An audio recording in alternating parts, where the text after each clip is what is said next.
video review fans. Hello, Straight Epistemology video review fans. I'm going to say it a third time. Hello, Straight Epistemology review fans. I'm not sure when we became live, so sometime during. I was like, is Dali talking to hear me? If you look around this room, if you look around this room, you'll recognize people. If you don't recognize any of these people that are in these 5 wonderful faces, we'll review them at the end. So about 2 weeks ago, Pinecreek Doug interviewed an apologist, Stuart. How do we say his name? Knectle. Stuart Knuckles. Yeah, that's him. And no disrespect, Stuart. We just don't know how to pronounce your name, and that's probably okay. So I'd like to start around 42 minutes and 16 seconds or so, just picking a number off the top of my head, when Doug starts asking him a tricky question, a loaded question. That sounds like me. Loaded question. Mm-hmm. Okay.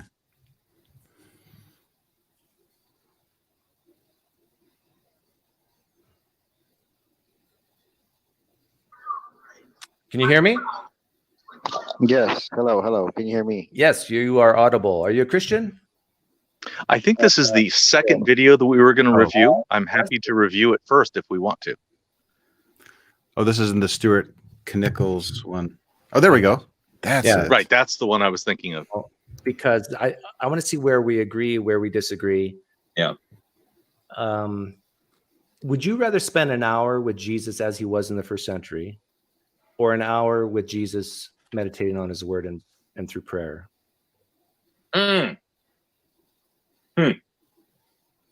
Don't think where this question's leading. Don't just. I'm going to tell you right now, this is a trap question, but I just want you to slow it down. Just sink into the trap and just allow you the quicksand to just.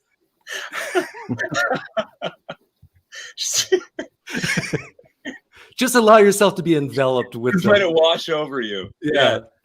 Step brothers. I love it. No, I don't know. I would say I'm somewhere in between. Really? I can weasel out a little bit.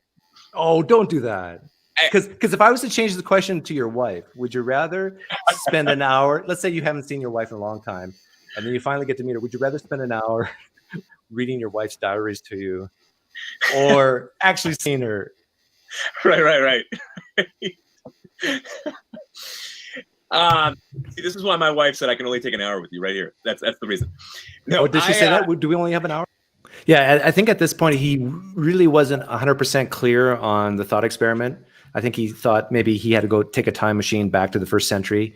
But what I really was asking him is, would you rather spend an hour right now with Jesus Christ as he was in the first century, or spend that same hour reading, praying?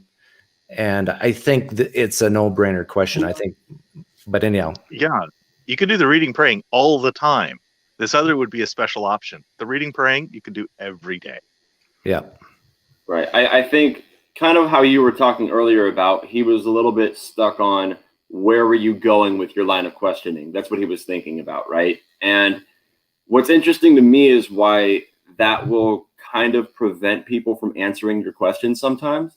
It's like, okay, okay, so you know that I have a follow-up question. I grant that. You already know I'm asking you questions. But why is it that knowing I'm going to have a follow-up question makes you skeptical over whether or not you should tell me the answer that you thought of? Yeah. If you are actually as confident in it as you say you are. And I think that that's where we're starting to see a little bit of that doubt come in, where sometimes I'll ask people questions, and I have a friend named Raymond who I start asking him stuff, and he goes, okay, hold on, stop. You're really good at this. And it's like, I appreciate the compliment, but why does me being good at this make you feel like you should stop? Like, what if you're so confident? Because if I feel like I have the truth on my side, you want to ask me questions about what it is that I believe, I'm willing to like answer whatever I come up with when you ask me a question, until of course the answer is just, I don't know. But yeah, when you see that reluctancy to answer, not find an answer, but that just reluctance to even speak the answer that they thought of, I think you're seeing a little bit of that doubt begin to emerge. It's like playing chess, and someone makes a move and you're not sure exactly where they're going, but you know, four moves down, you're in trouble. Right. It sounds like trepidation is like the word that we're like, is trepidation the precursor to doubt? Like, I don't want to go on that ice. I might fall through that ice. I don't know how thick it is. I'm inching out there. He even warned me that this is a trap.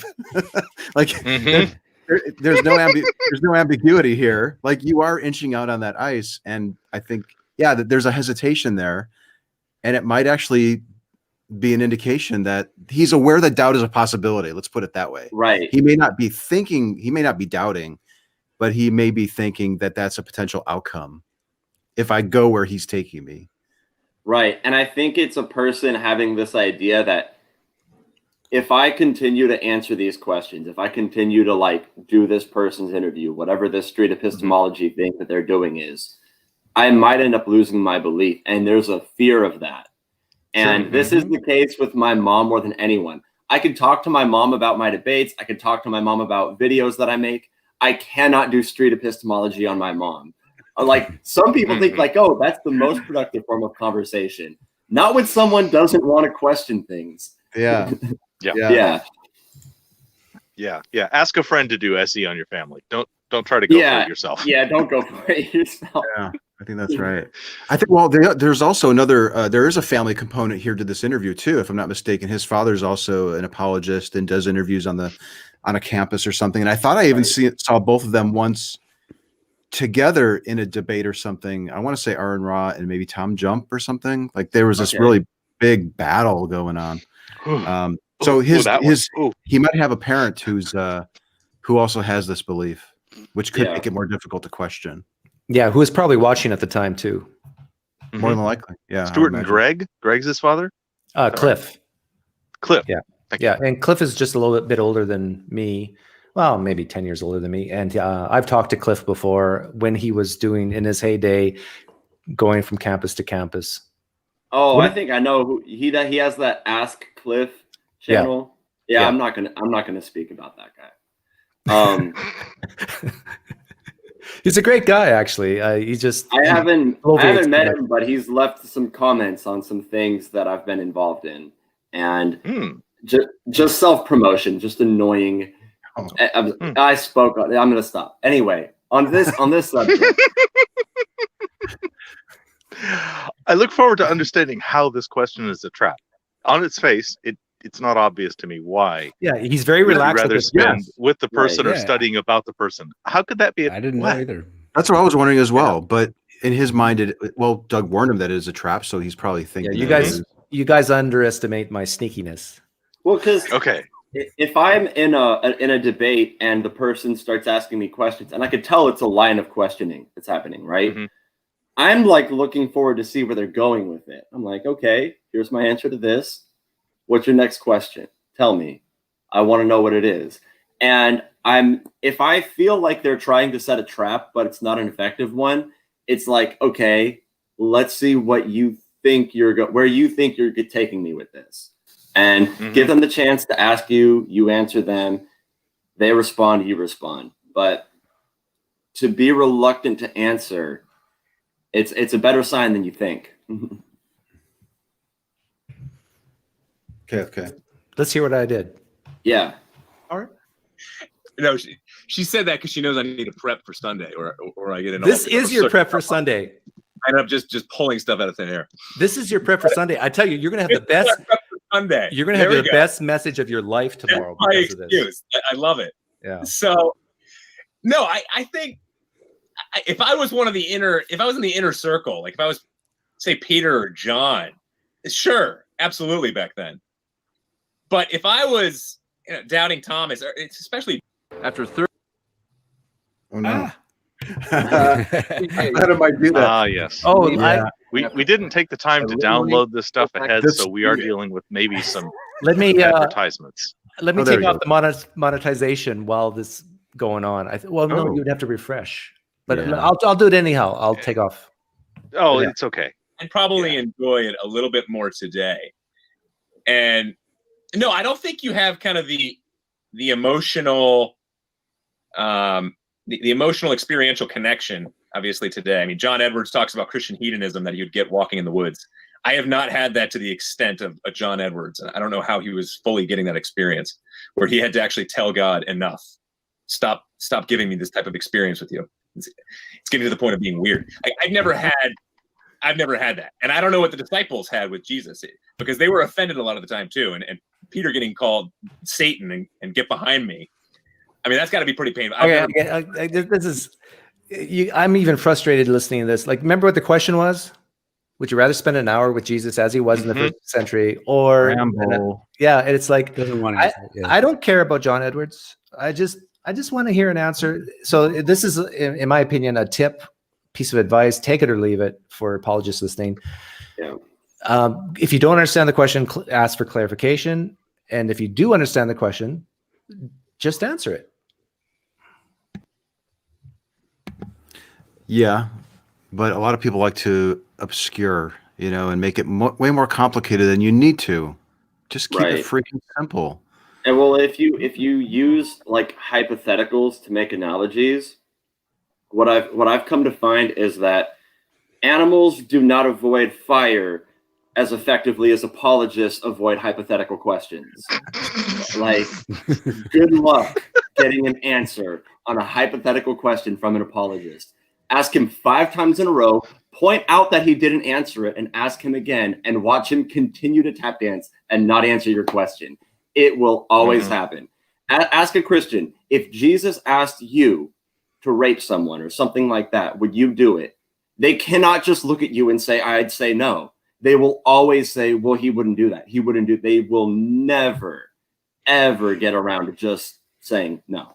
Yeah, in an SE context, that might be a little bit of a difficult question, Shane. But yeah, well, right, you wouldn't go that far with SE, but there probably is a relationship between a reluctance to participate in hypotheticals and your closed-mindedness about that specific claim.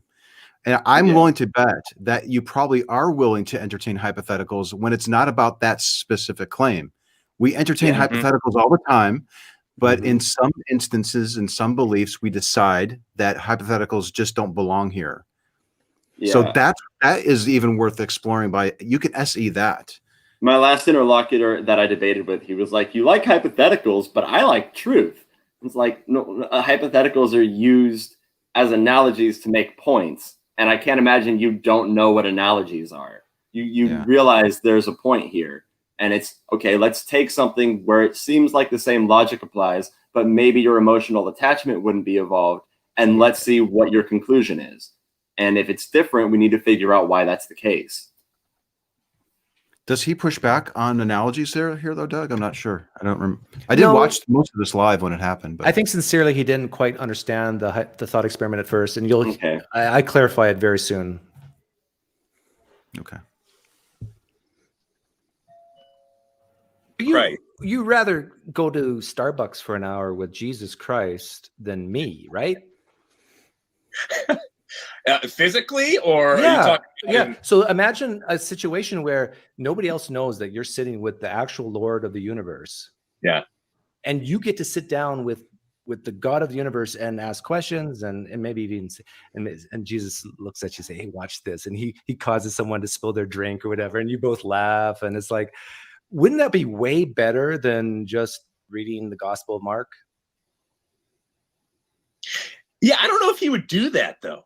All of these miracles. I'm just joking around about the spilling of the drink, but he may. I mean, that'd be pretty amazing, right? If there's a sliver of heaven where that kind of thing is going on. But it's a hard question. That'd be a really interesting question to ask at like. Why is it a hard question? Women's Bible study. That'd be an excellent question to ask. What's that? Why is it a hard question? I think it's a no-brainer question. I think every Christian in the world. And why women's Bible study? Of course, I'd want to spend an hour with the real Jesus from the first century in the flesh, who's God incarnate. Like, I mean, he could give me a real literal hug. I could hug the God of the universe. You can't do that now. I don't know. Back then, you'd have a lot more unanswered questions. No, I mean now for today, you meet Jesus today, the real Jesus, and you give him a hug.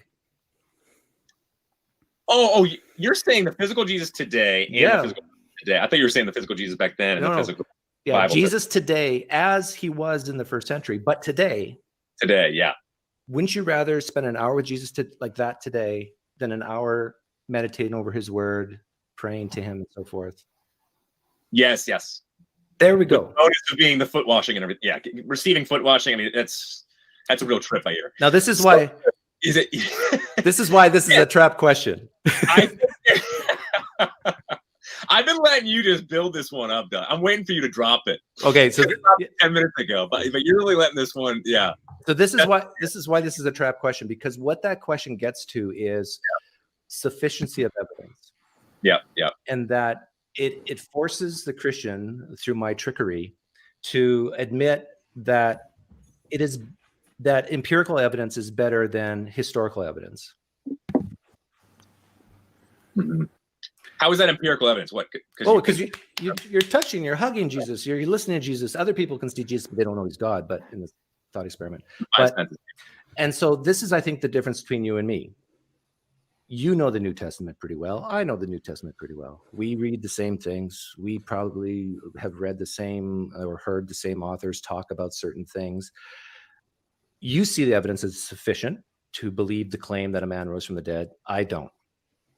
Mm-hmm. But what the question I just asked you is, it kind of points you in my direction and saying, but if we had that, that would be better. And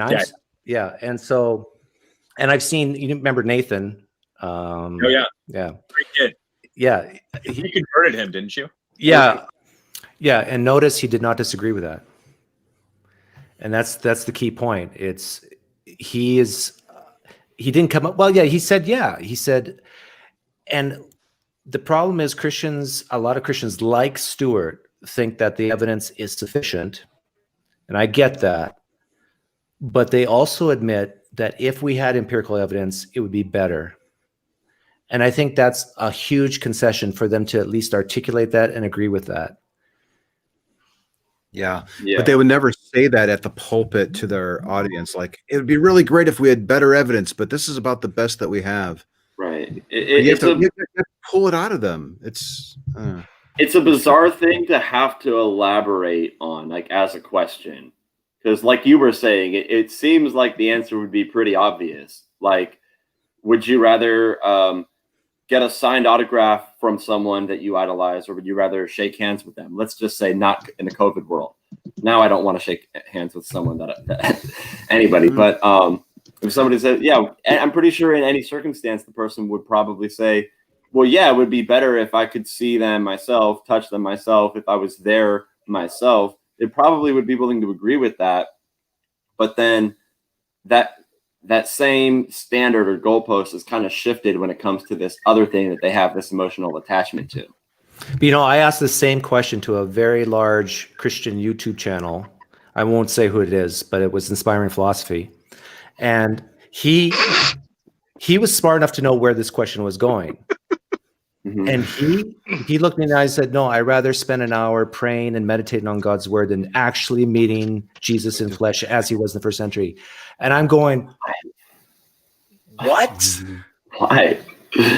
Now, he explained why, but it was so convoluted, I couldn't understand it. I'll have to listen, but what I've understood from the apologists and even non-apologists, just like pastors that I've talked to, is that if you were like with Jesus, if you had Jesus in your presence, it would be so great that you would never want to come back. Like your kids, your dog, like everyone that you love would be just nothing to you pretty much, because you've experienced such greatness by being in the presence of Jesus. So if he's that great, I don't see why the answer would be no. And if he's that great that you would lose your free will to deny him, just bring up Satan. Right. It looks like Nathan. I was going to mention that Nathan, as we mentioned him, was going to be here today, but then he was being responsible and taking care of his schoolwork. So I have to remove that compliment. He's no longer being responsible. He's hanging out with us. Nathan, you look familiar. Aren't you didn't I talk to you once on live stream? I'm not. Yeah, I think you're playing around because Doug's the one who led me to hell, of course. So that's why. Maybe I wasn't sure because of the glasses, though. Do I look that different with that? No, I knew I was just playing with you. But yeah, it wasn't just me. It's like give credit to the other demons. Yeah, of course. Yeah, like Anthony. Hey, sorry. Okay, back to the video. Well, I don't take the credit. Satan has a big part of that, but it's just like the Christians. I use this terminology on purpose because I know this is how the Christians talk, except in reverse. But he brought up the flying man with you, and that thought experiment has the same purpose. Although he let you and is it your brother who was with him? Yeah. Like you and your brother were just wandering around all over the place. It's like, just answer the question. But the flying man thought experiment, basically the point is you would not believe a man flew based on a creed. So therefore you shouldn't believe Jesus Christ rose from the dead based on the creed. Now let's keep the creed. Let's add something new. Let's add the Gospels. You wouldn't believe the flying man actually flew because there's 4 diaries that said he did, written decades later. Therefore, you shouldn't believe Jesus Christ rose from the dead based on 4 Gospels written decades later. And so the whole thing is to find that consistency. And I'm not so much, if you do find the evidence sufficient, what I'm curious to know sincerely is at what point, like how many things do you have to add before your belief switch goes on? Because I honestly think you and I are the same. Let's pause it there. What a great question. At what point do you start believing this story, my story, to the same with the same level of vigor that you have with this religious story? Because that just cuts right to the chase. What's missing? What will you need to get there to believe that the flying man is real? Right. And you notice during that last 60 seconds, he wasn't pushing back on me at all. Well, I think you built up so much rapport with him beforehand. Like you are both having fun, clearly, and you're talking about one of the most important beliefs that he holds, and you've warned him that you're trapping him, but you're still having fun, and he's being a really good sport. Yeah, he is. Yeah. Very amiable guy, like a really nice, what a great conversation partner.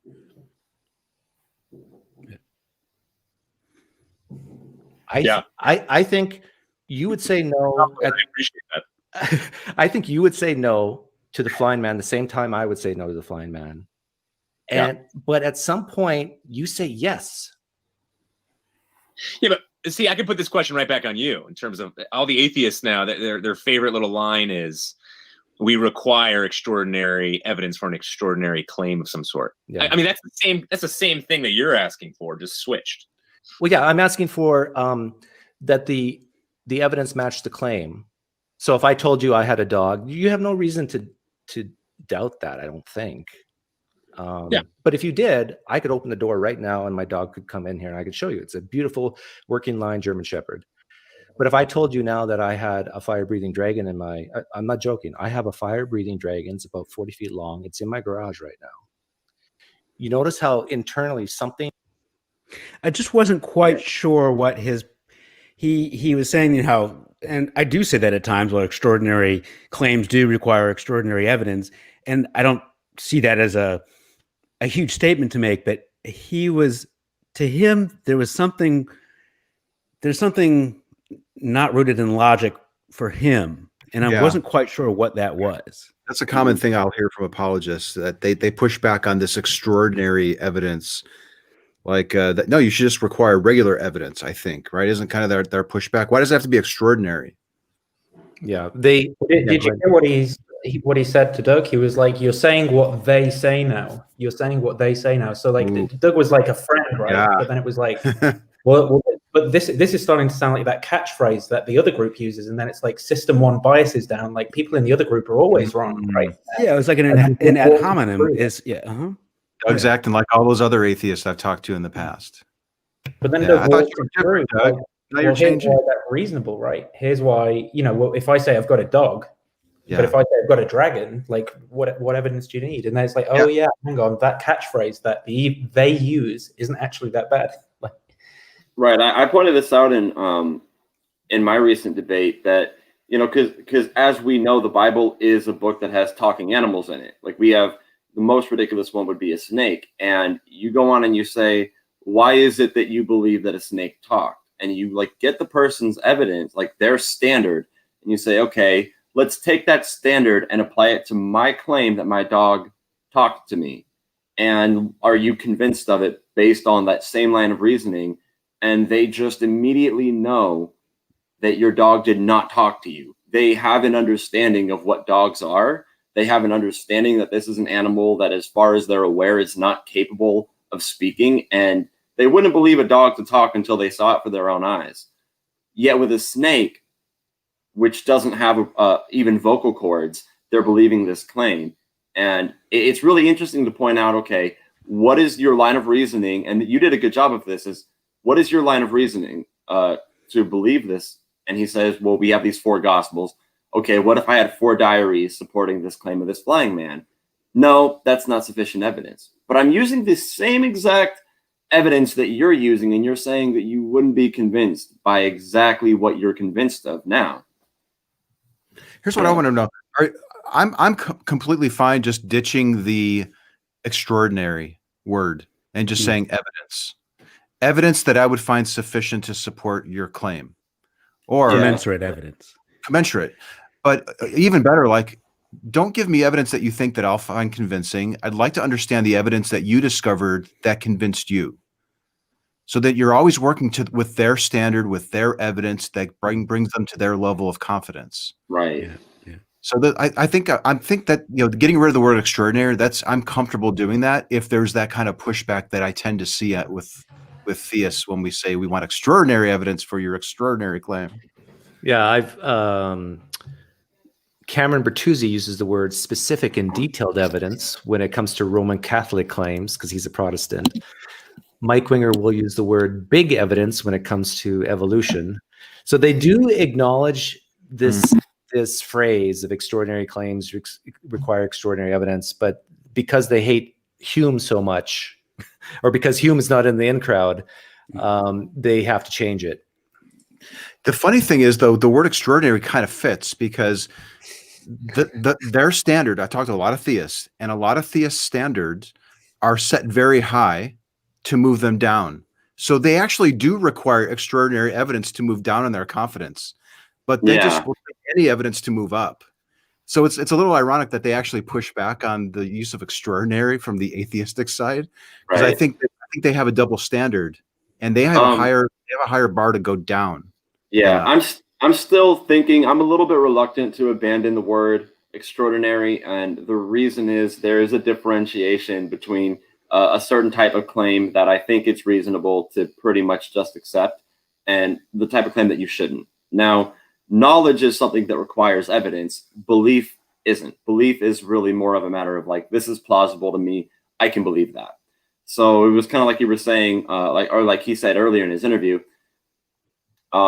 if he said he had a dog, you probably wouldn't really doubt that. Like, of course, it's possible that he's lying, but because of the fact that you have examples of people and dogs and people owning dogs, and you understand that this is a common thing, it's plausible that it would happen to you. Yet if it was a fire-breathing dragon, you're just not so convinced. So if you want to replace the word extraordinary with something else, I'm fine with that. But I think that it should be established that there is such thing as a claim that you really can accept at face value because it's plausible enough to you. It's compatible with the world that you live in. Not claiming to know it, just believing it. As to where there are some claims where you shouldn't even believe them. And when it comes to these fire-breathing dragons or talking snakes or virgin births, that's where that comes to me. And I think that extraordinary is just a convenient word to get that across. So I would probably stick with using the word extraordinary personally. You got me wondering, like, maybe common and uncommon might be a better word, but something to think about. Okay, FK. Changed. It's not, you don't believe that as easily as you did, or hopefully not at all, as the dog. And so that's all that extraordinary claims require extraordinary evidence means. It means hey, you hear something internally, something happens, you go, I don't think so. And now that doesn't mean it's not true. But what evidence would you need to have? Like, let's take the dragon. I say dragon funny because I'm from Canada. Seriously, let's take this thought experiment really seriously, and I'll play along too. What would it take for you to actually believe I have a real dragon that can breathe out fire, can even fly? Like, if I just told you, you wouldn't believe it. If I even showed you a picture, you wouldn't believe it. I wouldn't, because that could be doctored, right? Yeah. Even if I took a video camera in my garage, and you could say, "Oh, that's edited video." So what would we need to see to actually be the? By the way, in my defense, like, this is not SC, right? I'm putting words in his mouth. I'm doing that on purpose. Yeah, I noticed you doing that. Yeah, because I'm trying to speed things along. Right. And since I build up the rapport, if I'm saying something that is not reflecting what he really believes, I think he would stop me and say no. But because I'm trying to speed things along, I'm just like moving forwards. Yeah, I noticed that you were doing that, but it didn't seem like it was getting in the way. And if he gave any indication that, like, if he winced when you said it, I would imagine you would have noticed it and you would have asked him, like, "Oh, is this a point of contention? Let's clear it up." Yeah, exactly. Yeah. Yeah, this is particularly interesting to me because I'm seeing SE used on an apologist, and personally, I do SE and I debate apologists, and I have very different approaches when I do either, right? So I've never actually really used SE on an apologist, and it makes it a little bit more interesting to see. So I guess I could see why. Yeah, you would do what you did there and kind of keep it moving forward, hold him on his feet. You know, it might be a little bit more difficult to do that with an apologist than with your average person on the street. Shane, when you do that, what seems to be most effective way of talking to an apologist, and why? Because it seems like you're proficient in both. Yeah. So what I've come to find is you still I love the Socratic method, but the difference is when you use SE, you never tell the person that they're wrong. You never really do anything that might cause a backfire effect because you're not really trying to challenge them, right? In the case of the apologist, when you're debating an apologist and you use the Socratic method, you're allowed to stop and tell them, no, but that premise isn't true, and here's why this doesn't work. And because of the fact that you can correct them as you go, it's more effective. And I've always, we got to be careful with what we mean by effective when we're talking to apologists, because effective is relative to the goal that a person has. Right. If your goal is to change the apologist's mind, I don't know if there's anything that fits that definition, but if what you're trying to do is create a conversation that's effective in terms of providing a helpful discussion for the people watching, then I think what it is being able to ask questions, point out what's wrong with their answers as you continue asking more questions, as opposed to when you do SE. And it's difficult to do this for me, but to never correct them. Yeah, that takes a lot more skill. I think you're closing in on one of the reasons why we find Doug's exchanges so fascinating. Like, I think this is like the second or third one of Doug that we've done, because he's doing this hybrid version of SE, and I want to say antagonistic, but it's not. Like, he really pushes the boundaries, but it's because I think he's built up rapport and trust, and he can self-correct if he feels like he's gone too far. He really rides that edge really well.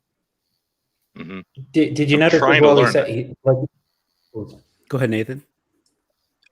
I was going to say, when Doug starts saying the thing that there's going to be some kind of cognitive resistance to as well, he goes, "Oh, and I say dragon funny because I'm from Canada," and it like humanizes him as well. Like and then it's like, "Oh, I'm still having a conversation with a human," and those like defense mechanisms of like, "Oh." Yeah, small things like that, small humanizing things relating to them. You know, when I've gone on and I've debated on the gospel truth, you know, I'm from California, so I can relate to the moderator of that channel. He's a Christian, but, you know, we start talking and we have a few things in common and we get going. And it's like, okay, so like before we get into this debate where, you know, it's a debate, we fundamentally disagree on very important worldviews. But I start the conversation And, you know, we're kind of laughing about different things that happen. And it's like, okay, it's the kind of the same thing with police, oddly enough. If you can get them to laugh and be friendly at first, it's usually better moving forward. And you want to start off. Seems like you have a specific example in mind. Not right now. But if you can relate to them in any kind of way, I don't know, if I saw a cop have something like a necklace that had an AA, it was an AA necklace, and my mom's an Alcoholics Anonymous is what that stands for. I might start talking about Alcoholics Anonymous and the 12 steps and like, yeah, you know, and the next thing you know, he'll be like, oh, you know about that. And because of the fact that you're having this like human conversation with him before you get into the thing that you really need to talk about, it's like, okay, you've humanized yourself, you know, and you've like, okay, you know, we're still people. We're not as different as you think. That's why I have 14 arrests, no convictions. Nice. That's it. You got to be funny. Well, it seems to be working for him here. I don't believe you. That's an extraordinary claim. Go ahead. Any ideas? This is the whole question of the Loch Ness Monster comparison, where it's the same kind of question I've been asked. Okay, why don't you believe in the Loch Ness Monster? Some people go with aliens, but the Loch Ness Monster will stick with, because the Loch Ness Monster, at least unlike aliens, is trapped into space and time, or at least physically speaking, here on this planet. Mm-hmm. Versus a god who is outside of space and time and was physically here on this planet, no longer. And so the whole issue for me comes down to, what is the character of this god or this Loch Ness Monster, and the character of the world as we see it. So you have to bring in all different. That's interesting. Okay. What is he talking about? Is he doing that father-son thing where basically the father said something like I'll believe the flying man story. Like, what was the purpose of the flying man? It was really important that there was a powerful narrative for him to accept it. Is he saying the same thing? Yeah, I think so. I think it's boiling down to trustworthiness of sources and so forth. You know, the character of the gospel writers is probably better than the character of anybody claiming to have a dragon or the Loch Ness Monster. And so I think that's where he's going with that. Oh, the character of the authors who wrote the story, not the message of the story per se. Okay, so that is different than what that other. Yeah, he completely reframes the question into the Loch Ness Monster in order that he can make a comparison to his own thing. And Doug's not asking for a comparison; he's asking for what it would take to believe the dragon. Yeah. And Stuart is reading so far ahead that he has to mangle it completely to be able to not answer it. Well, he's trying to put those examples of not answer. Yeah, I think he's feeling uncomfortable. He's feeling uncomfortable a little bit, maybe internally, and so he's framing the question in something that he feels comfortable with. Remember, he said, I get this question asked a lot about the Loch Ness Monster, so he's trying to put it in something that's more familiar, but it's still not quite answering the question I'm asking him. Yeah, but he went with an example that was more plausible than the flying man. Or the dragon. I think we're talking about the dragon right now. Oh, I thought he was talking about the Loch Ness Monster. Like, oh yeah, he's using an even more plausible example, I think, because he's uncomfortable with the two examples that you used prior, the flying man and then the dragon. Those are too far-fetched, but let's go with something a little bit more realistic, and now I'll talk about it in terms of my evidence and all this stuff. Yeah. But we'll get into, I think I asked him what he meant by what he just said there about the character. We can continue, or we can, this is the place where I had the end of the timestamp, and let's keep going as long as you want to. Different types of questions to ask. Like, something can't come. That's a good point. Ultimately, something can't sustain itself by itself. So I would say it's the character of the world, of the cosmos, of nature that we're trying to answer. But let's apply that character issue with the dragon. Who, I don't know if you're going to get in trouble if I ask this question, but who do you think it has the most character of someone you live with, you interact with? Your wife, your dad? Who would you say is like someone you really respect their character? Sure, both of them. Okay, let's choose your wife. What if your wife with a serious face came up to you and said, I saw a fire-breathing dragon, would you believe her? Well, look, my mom told me a couple times recently that she saw a few bald eagles, and I absolutely did not believe her at all. And then one that was like had like a 12-foot wingspan flew over my head outside of my porch not too long ago. So your question's a good one. I genuinely did not believe my mom, and that was over simply something we all know truly exists. Right. So you wouldn't believe your wife, even though you would say you know her the best in the world. You appreciate her character and think she has up. So he didn't believe the eagle claim from his mom, right? But he did. From his mom. He does believe a magical God claim. And he won't even talk about wife and dragon. He won't answer. Interesting. Like Shane said, he won't answer the actual question, which was wife and dragon. Yeah.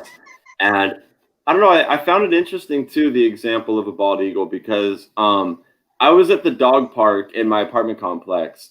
This is a couple months ago. I had never seen a bald eagle in person in my life. I feel like that's probably common. A lot of people haven't.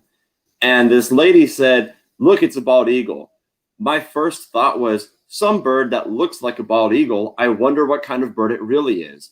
I saw this bird that for sure was whatever bird she thought was a bald eagle. It actually was one. And it was like, okay, so I was wrong. Like I assumed, I'm like, this is some bird other than a bald eagle. Now, a bald eagle, I at least know exists in the world that I live in, yet it's still not really plausible enough for me to just take on face value that somebody sees one. I don't know. That's interesting. I think I would believe any of you if you had told me between 1 and 5 times in your life you saw a bald eagle. But if you started talking about fire-breathing dragons, I might not be there with you. But Stuart basically put his cards on the table right there and saying there's something special about the Bible. Yeah. That I will trust it even more so than my own wife. It's far beyond just the character of the authors who purportedly wrote it. Yeah. There's something else going on there. Yeah. Did you ever get to it in that interview, if anyone wants to go back to watch that? I think so. I think we talk about it pretty soon. Utmost character. So isn't it interesting that now character is not even an issue, because good, you called him on it. You're there, but you're so good at that. Right. So what would it take? Like, I can think of a few things that would, and you tell me if you agree with this. If there were indeed a real life fire breathing dragon, I would want to see it with my own eyes, at number one, but I could be delusional. So I would want to bring in several people that I trust their character. Number two, I would probably want at least 5 different cultures from around the world with video cameras, audio, I don't know, forensic kit to take DNA samples off the hair, whatever. I would want 5 independent sources coming in and recording everything. I would want to see it actually. I would hold up a stick or whatever and see if it could burn it.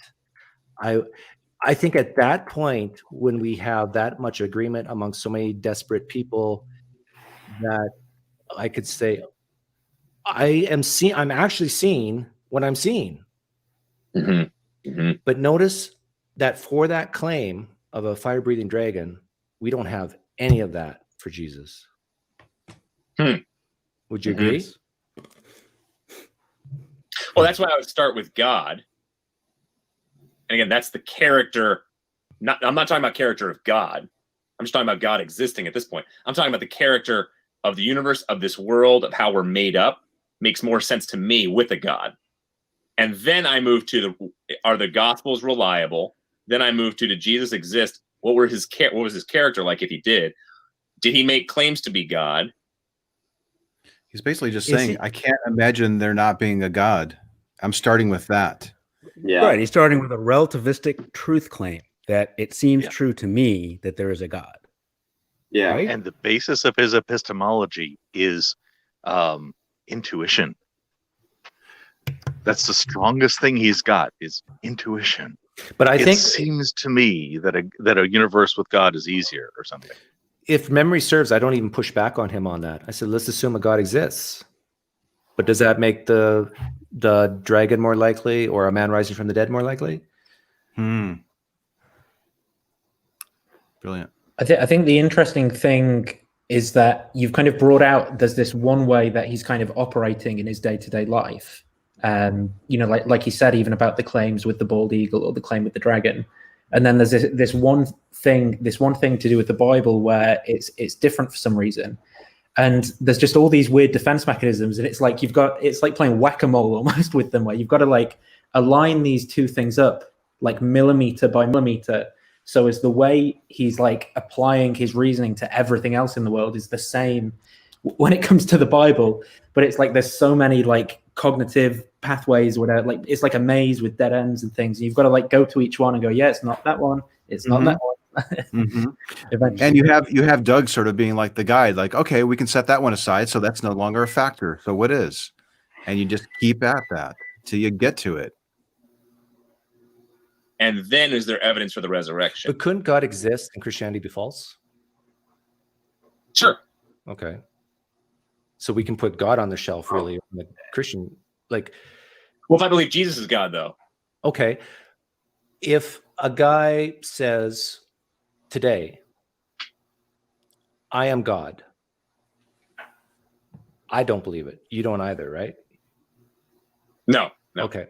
Now, if a guy says 2,000 years ago, I am God, I don't believe it. Do you? We don't know who this guy is yet. Right. No, I do not. Excellent. See, we're the same. Now, right. if 2,000 years ago, a guy says, I am God, but it's recorded that he said this, so we keep that. And then it says, it's also recorded that he did miracles.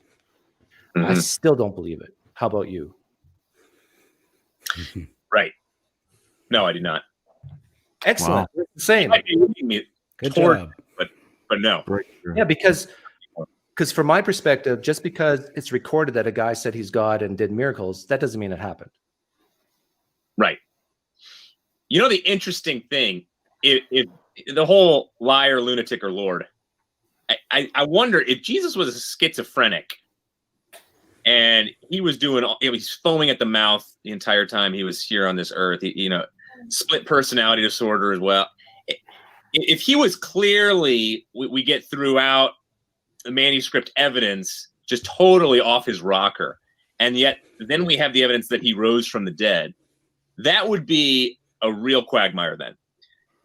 But I don't believe a schizophrenic could turn almost 35% of the whole world into actually believing that he was the son of God. I don't think a schizophrenic level. Hold on. Actually, Was Muhammad schizophrenic? Well, I don't want to get too political, but we have, a leader in our White House who, he's writing his own reality. Narcissistic personality. I mean, he's has some psychiatric issues, and there's a lot of people who follow him. So I don't think that. And the 35% number is still correct. But notice where he went with this. He went to something that he found familiar: liar, lunatic, or Lord from C.S. Lewis, that he's probably spouted 1,000 times in his life. He's trying to get the conversation back to something that's familiar, because he's just admitted to me, no, if someone claims to be God and it's reported, and someone claims to do miracles and it's reported 2,000 years ago, I wouldn't believe it. Yeah. And he just heard himself say that. But now what does he do? Well, he's either crazy or he is God, right? Like he's going back to that terminating cliche for the win. If I was the apologist, I would probably kind of try to turn the conversation into prophecy from there. And the reason for that is, now I'm not the person who believes that the fulfillment of prophecy is evidence, but I would then try to say, right, but it's not. So he agreed with you. It's just the person 1,000 years or 2,000 years ago claiming that they're God. That isn't enough. But in my case, there are prophecies being fulfilled and miracles and these, you know what I mean? Like I would start trying to add exactly what was necessary and explain like every premise necessary and where the entailment was. And you don't really see that with this. I'm not sure. He might have gone there actually. I can't remember. Yeah. He did talk about a cumulative case, so he might start loading up things to back it up. Did he say though that he had really? There's lots of good evidence for the resurrection. It seemed like he was saying that earlier on that he actually does have some evidence, but it's more about the resurrection or something, which makes the claim that Jesus was the Son of God all the more plausible. He did mention that alongside the character thing, I think, but the growth thing is something he went to when I talked to him as well, and that I found really bizarre, because I was saying, so if take any of these other examples, does that count in favor of it being true? And he's like, no, but it's different in the case of Christianity. And I have consistently found it's really interesting talking to when people reason this way, like this idea of what is actually sufficient to bring about that effect. Like what's actually needed. So if it's only, there's people who believe a thing, if that's all that's sufficient for that to be the cause, why say there's this extra thing, that there is actually, like gods and demons and stuff like that, all that's needed for that to be the case. We had like a similar discussion the other day about like souls, where it was like this, and mental illness that Doug was in, where it's like, okay, so only mental illness is needed for this. So why say mental illness plus demon possession? And there's just something there in the thinking about the way these things work. I can't quite put my finger on it, and or even how you actually get people to like see that and draw, just draw it out and be like, yeah, I don't need that thing, and that doesn't prove that thing is there. Yeah. I think is he saying that the sheer number of people who believe in that claim is his argument that there's so many people that I can't quite remember. Yeah, converting 35% of the world was the point. I think at this point he starts playing whack-a-mole. How could it be wrong if that many people were convinced? Okay. But yeah, let's press play and we can. Split personality disorder as well. If he was clearly, we get throughout the manuscript evidence just totally off his rocker, and yet then we have the evidence that he rose from the dead, that would be a real quagmire then.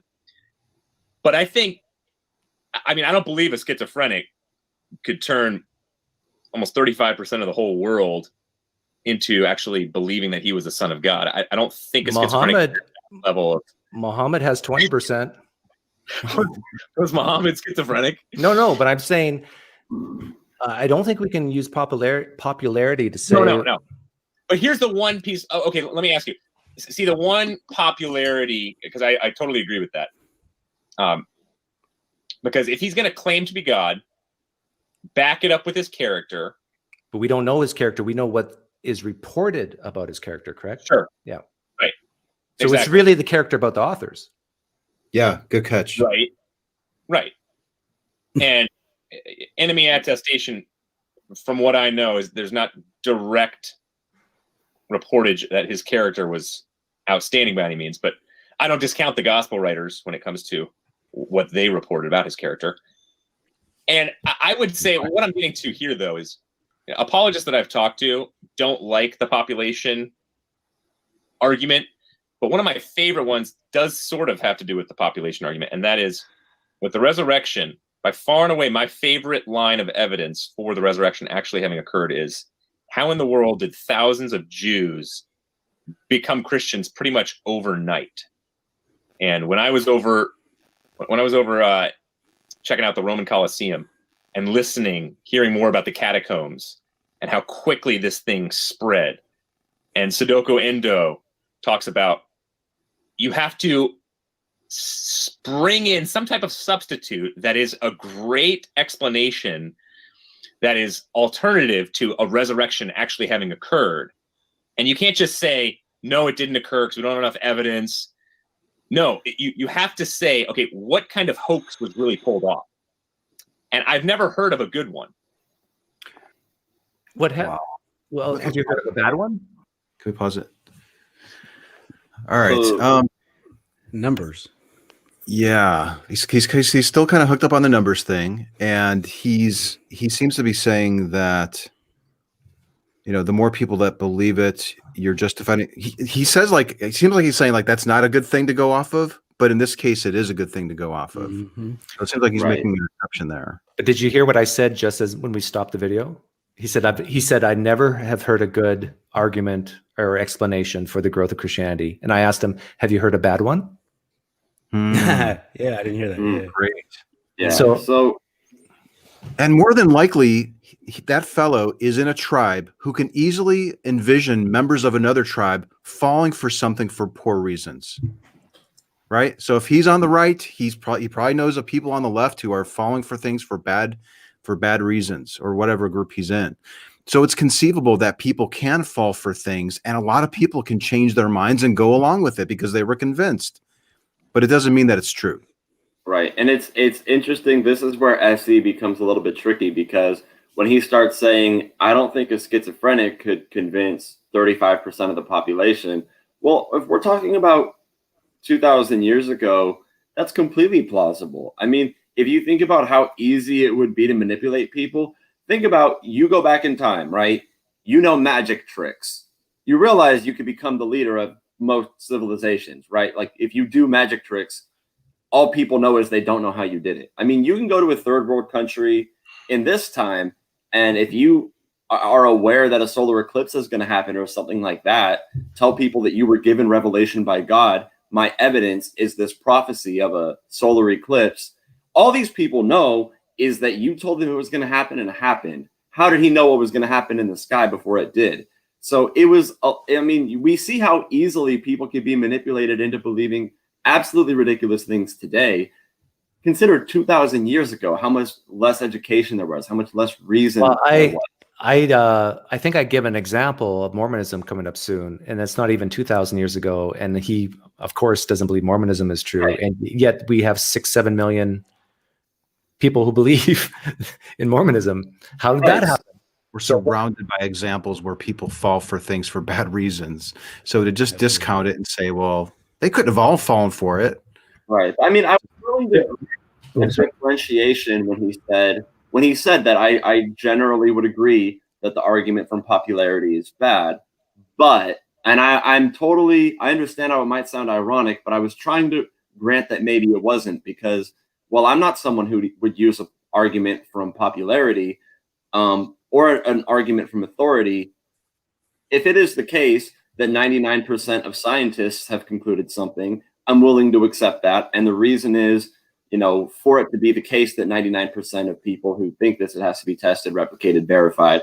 So I would be taking that argument from popularity, but adding to it, not just using the popularity itself, you know.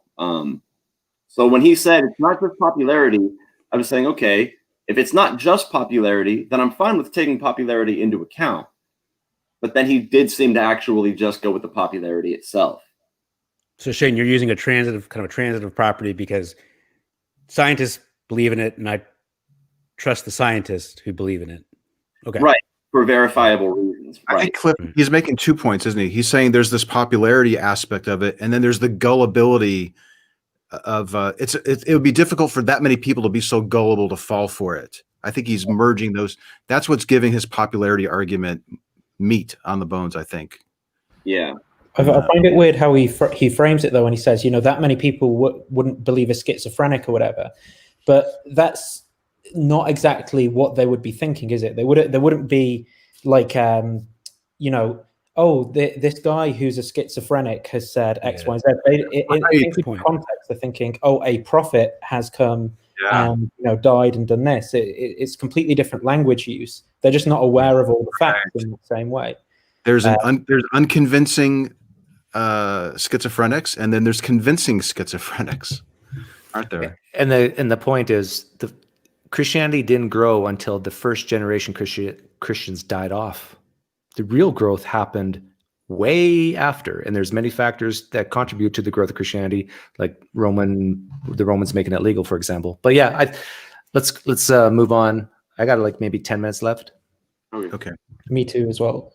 Yeah. All right. I heard You said you never heard of a good explanation. Have you heard of any explanation? Not really. The closest I hear people get to is, well, yes, all of a sudden becoming a Christian had a ton of benefits, which we know couldn't be further from the truth. It made you lose property, lose family members, lose social reputation, lose money, and then ultimately lose your life. Okay. Well, this is the way I approach that is I look at, I do the outsider test for faith on that. So if it were true, maybe not overnight, but let's say within a period of a week, 1,000 people accept Mormonism in the early 19th century.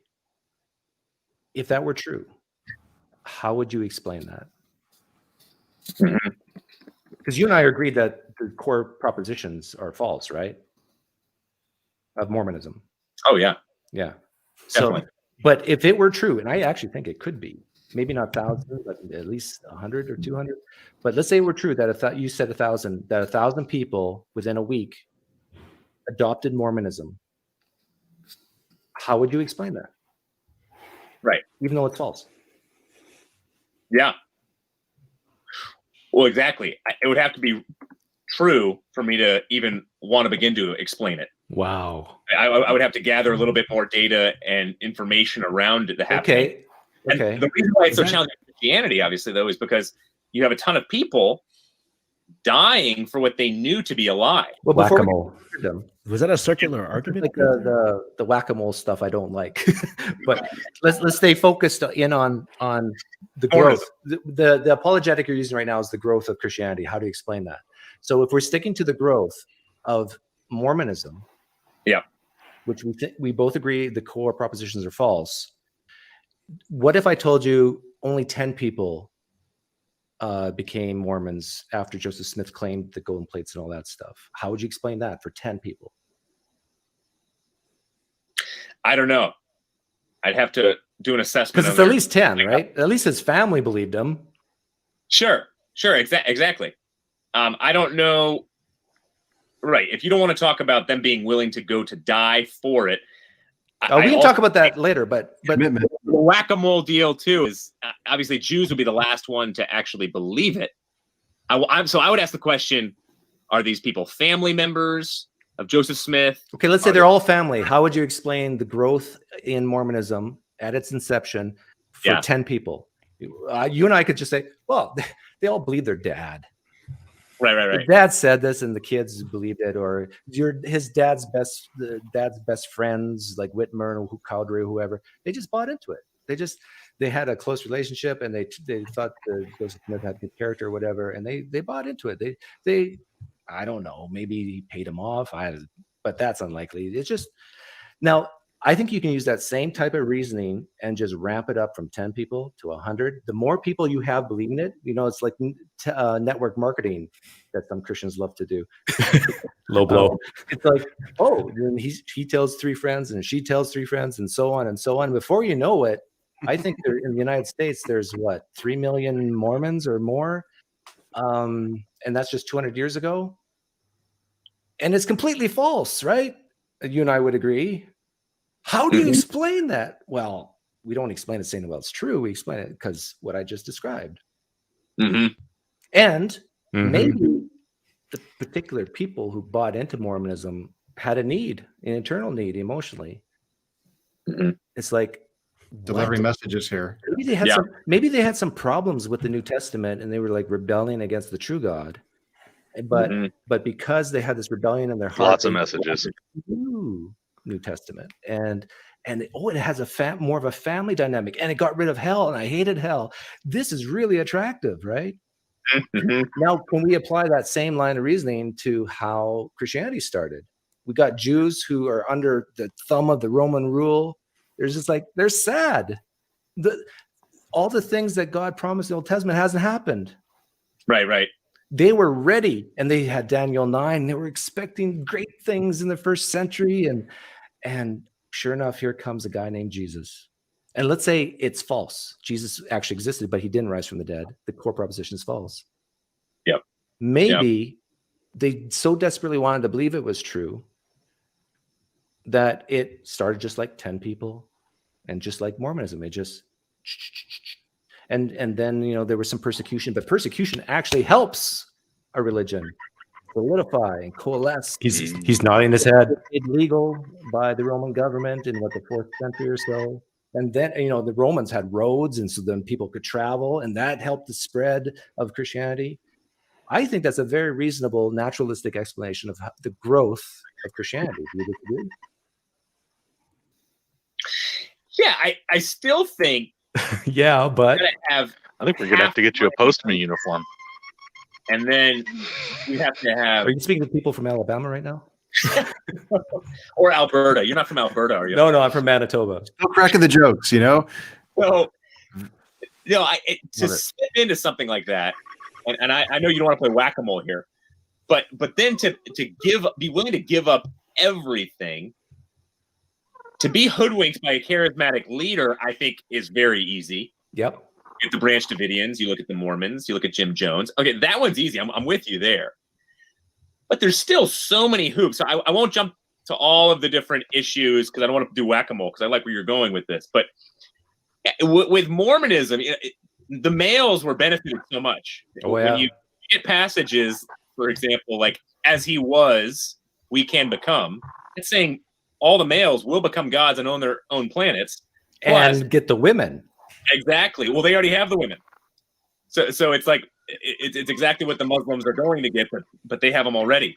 And so they have everything to gain in sense of some of the stuff you said, sociologically, psychologically, emotionally, intimately. But isn't Christianity offering that carrot as well? Instead of women, it's eternal life with Jesus, the golden road, the mansions, the Roman road. Yeah.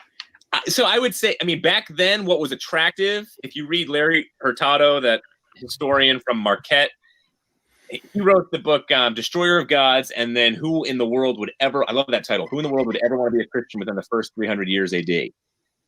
And he goes through all that you could lose in a very academic way. But then he also said one of the attractive things about Christianity was grace and egalitarianism, and kind of this universal love that all the other worldviews and religions didn't have at the time.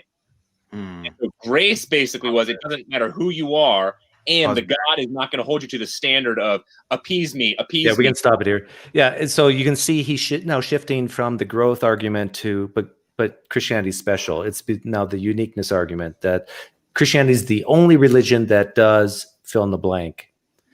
And so it's like, what are you saying here? Well, I think it's always very effective in street epistemology to take an example where both of you agree it's false, as you did with Mormonism, and point out that the same arguments that he's using get used for Mormonism, yet he does not believe it. So we have your standard of evidence being met for this other claim, and then you don't believe it. Why not? And I think he's saying, like, the stories, I think he's saying our story's better. Like, the promises that our religion makes is more appealing to me. Yeah. And I never understood that argument too. Like that's right. A good reason to accept something is because, my God died for us. But another religion could say, well, my God just never dies. Like, it's a really strong God. Yeah. So it's better. Well, they have both. They have a God who never dies, who died for you. They get both of those. Like, one of the big unique features of Christianity is it's supposedly not works-based, but a Muslim person hearing that says, why do you think that's good? That's not works-based. It's horrible. That's not works-based. Arbitrary standard that you find compelling for some reason, more than likely because you were exposed to it from a young age. Yeah. Yeah. Silly. But I guess the problem is that that's the reason, but he's not like engaging with it at that level as well. Like, Doug's had Christians on before, like Ian Mills, who literally just go, yeah, it just works for me. Like, that's it. It just works for me. I'm not going to try and tell you about all this like random metaphysics and it like. Works for me. It just I like works it. for me. I like to believe what I believe. And if it's that, like, fair enough. Like, you and then it's like, yeah, I don't need all that other stuff. The problem is that he's trying to say, well, the reason is it works for me, but then here I'm going to just like try and reason myself to a bunch of stuff. That like if you found the arguments for Mormonism compelling and it worked for you, would you be willing to accept it as true? I know it might be hard to imagine, but how is what you're doing any different than what they're doing? It's almost confusing to me to see people fail to realize when they're tying what they want to be true into what they believe to be true. When somebody will actually say, like, this appeases me more, this appeals more to me. Or sometimes they ask you, like, you really want to think nothing happens when you die? It's like, hold on, let's not base what we do think on what we want to be the case. It's just bizarre to me that like a lot of people, I guess, fail to realize that. How I feel about it is irrelevant. Yeah. What I found interesting about that whole conversation is that when we were talking about very specific details, for the most part, if you go back and watch, we're in agreement. He goes, yeah, right. And I'm saying, yeah, right. But somehow when you just have this cloud of detail and cloud of nuance and cloud of all these apologetic reasons, it's like, well, this is where we disagree. Is when we mush it all together. Mm-hmm. But when you just really pick it apart, Stuart's not much different than me. Right. Yeah. He's just unwilling to go that last bit of distance to acknowledge that he's being inconsistent. Right. And he needs time to process that. So Stuart, if you're watching, you're close. You're close there, buddy. Or maybe he just... Yeah. Maybe this is a fascinating video. Yeah. Yeah. Maybe it's deeper than that he... Yeah, you're close. Because he talks a lot about the consequences of not believing, about this deadness inside, about kids committing suicide, about hope, meaning, and purpose. Mm-hmm. I think these are the real issues for Stuart. And until he finds a replacement for his hope, meaning, and purpose that he gets out of Christianity, he's going to hang on for dear life. Yeah. Earlier on, you used an example where you referred to a father. Did you do that on purpose? Okay, so you were talking about so and so could have a father, and they just believed it because their father always told them that. I don't know if that was an intentional thing or not. Thinking back, I can't. Yeah, I see the parallel between the father being Yahweh, but I don't know if I did it at that time on purpose. Oh no! I was thinking because of his father. Oh, that too. Okay. Yeah. I don't know how much of his belief is rooted in not disappointing his dad. Yeah, that could be a big part. I mean, I can't imagine to have parents who are apologists and become an atheist, because I had religious parents, but like, yeah, they weren't apologists. Neither of them know how to argue to save their life. So like, they don't argue with me. They're just like, okay, you're an atheist.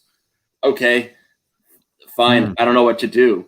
Like, they were just nothing. But if someone has a parent who actively argues, for Christianity, like, yeah, I imagine there's a lot more pressure to not lose any belief. And I just can't imagine how it would feel if you did. So.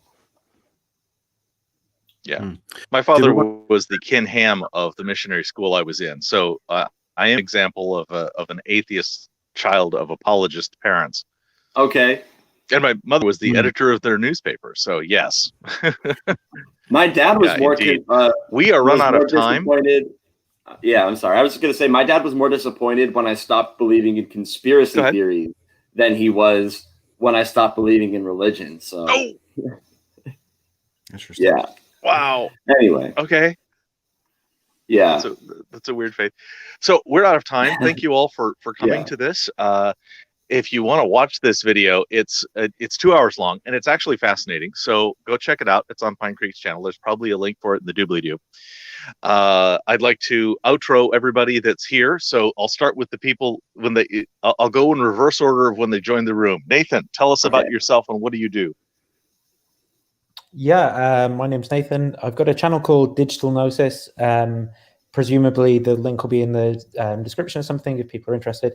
I have conversations and interviews on my channel. So sometimes interviews with like philosophers or ex-Christians. I had a conversation with a guy who went through conversion therapy recently as well. And I just do that sort of thing over on my channel. So if you're interested in that, head over there for that. Thank you. Next. And Shane, I have only ever seen you in the company of AXP, of Matt Delahunty and folks. Do you do something outside of AXP? I do. I'm no longer on AXP, but I do have my own channel called Shane the Skeptic, and I love to debate. So anytime I find an opportunity to get into a debate, I take it on. If you search my name, Shane Isgrig Debate, you'll probably find every debate that I've been in. But if you search Shane the Skeptic without any spaces, you'll find my channel. I have a counter-apologetic series, so I give tutorials on how to argue with apologists. I also have a debunking series, so we can take on some non-religious claims. You know, I have a big problem with alternative medicine, such as homeopathy as well. So dedicated to critical thinking and skepticism, Shane the Skeptic, or Shane is Great. You can find me on YouTube or on Facebook. Okay. And Doug, I see that you have a channel. Have you been doing this for any time? Oh, he left. He bailed.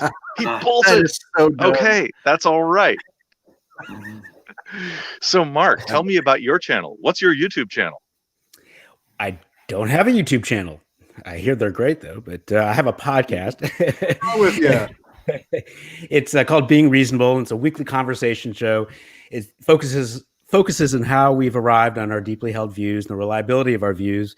It's on the idea that more of us need to have honest and productive conversations with one another regarding on how we have formed our beliefs.